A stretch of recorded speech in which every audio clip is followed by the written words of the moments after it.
Sir AE sir చెప్పండి. గారేనా? అవునండి. ఎలా అండి కట్ చేస్తారు? ఇంటికి వచ్చి, నా ఇంటికి వచ్చి, ఎవరింటికి వచ్చి కట్ చేశారో కొంచెం ఏమైనా లెక్కల పత్రాలు ఉన్నాయా మీ దగ్గర?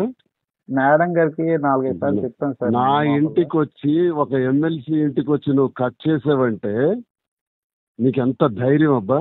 నీకు ఒక 40-50 కనెక్షన్స్ ఇస్తాను, దమ్ముంటే వెళ్ళి కట్ చేయి.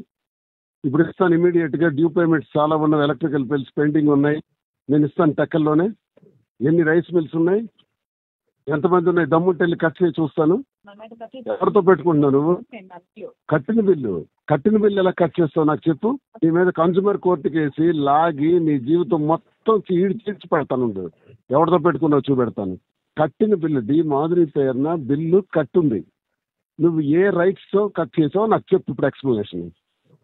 మాధురి నేను అడగలేదు సార్, ఓన్లీ ఆ అక్వరం ఉంది కదా,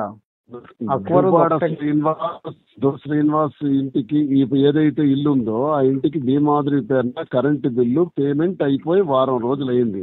ఏ ధైర్యంలో కట్ చేసావు? నీ కోర్టుకు లాగుతాను, నీ ఉద్యోగానికి నరకం చూపెడతాను. నువ్వేదో తెలుగుదేశం వాడు అయి ఉండొచ్చి ఇక్కడ నా మీద, నా ఇంటి మీదకి వచ్చావు. ఎంత ధైర్యం నీకు?